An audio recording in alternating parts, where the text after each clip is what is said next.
Standard 9 की annual exams बहुत पास है और स्टैंडर्ड 9 का साइंस का सबसे इंपॉर्टेंट चैप्टर है टिश्यूज। और आज यही चैप्टर हम लोग कवर करने वाले। प्लांट टिश्यू की अगर हम बात करते हैं तो प्लांट टिश्यू दो हिस्सों में डिवाइड है, एक है मेरिस्टेमेटिक टिश्यू और दूसरा है परमानेंट टिश्यू।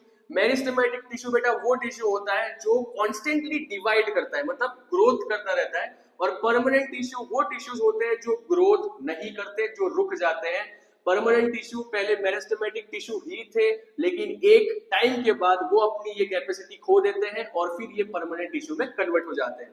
अब मेरिस्टेमेटिक टिश्यू बेटा तीन हिस्सों में डिवाइडेड है। सबसे पहले है एपिकल मेरिस्टम। एपिकल मेरिस्टम क्या करता है, जो प्लांट होता है उसके ऊपर की ग्रोथ और लोअर की ग्रोथ में हेल्प करता है, मतलब हाइट में हेल्प करता है। और वो अपर टिप एंड लोअर टिप पे होता है, मतलब रूट्स के और शूट के टिप्स पे रहता है। उसके बाद लेटेरियल की अगर हम बात करें तो बेटा वो विथ में ग्रोथ में हेल्प करता है, जो विथ होती है उसकी ग्रोथ में।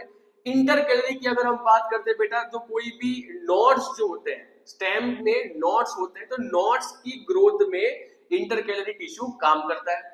ये हो गई मेरिस्टेमेटिक टिश्यू की बात। इसके बाद परमानेंट टिश्यू की अगर हम बात करें बेटा, परमानेंट टिश्यू दो पार्ट्स में डिवाइडेड है, एक है सिंपल, दूसरा है कॉम्प्लेक्स।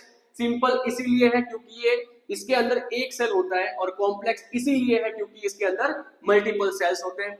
सिंपल सेल के अंदर तीन पार्ट्स हैं। सबसे पहले है parenchyma, collenchyma and sclerenchyma. Parenchyma tissue क्या करता है बेटा, स्टोरेज का काम करता है। क्या करता है, स्टोरेज का काम करता है। कोलेनकाइमा क्या करेगा, जो प्लांट्स है, स्टेम है, वो फ्लेक्सिबल होते हैं, आपको पता है। तो ये जो फ्लेक्सिबिलिटी है और सपोर्ट है वो कौन प्रोवाइड करता है, कोलेनकाइमा प्रोवाइड करता है। उसके बाद बात करते हैं हम लोग स्क्लेरेन्काइमा। स्क्लेरेन्काइमा बेटा क्या प्रोवाइड करता है, स्ट्रेंथ एंड रिजिडनेस प्रोवाइड करता है। इसका सबसे बेस्ट एग्जांपल है कोकोनट। कोकोनट की स्किन आप देखोगे तो कैसी रिजिड होती है, ठीक है। उसके बाद अगर हम बात करते हैं कॉम्प्लेक्स टिश्यू, कॉम्प्लेक्स टिश्यू में सबसे दो मेन कंपोनेंट्स हैं, जाइलम एंड फ्लोएम।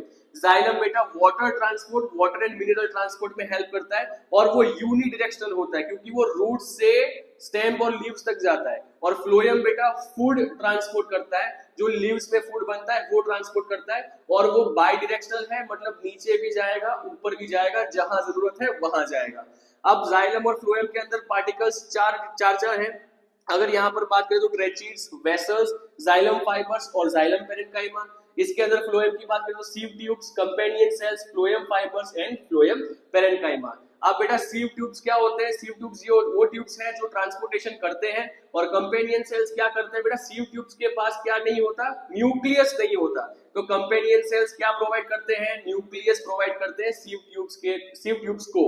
उसके बाद फ्लोएम फाइबर्स है वो सपोर्ट प्रोवाइड करते हैं। और बेटा जहां आपको पेरेन्काइमा दिखाई दे, तो याद रखना है क्या करेगा, वो स्टोरेज करेगा। क्या करेगा, स्टोरेज करेगा।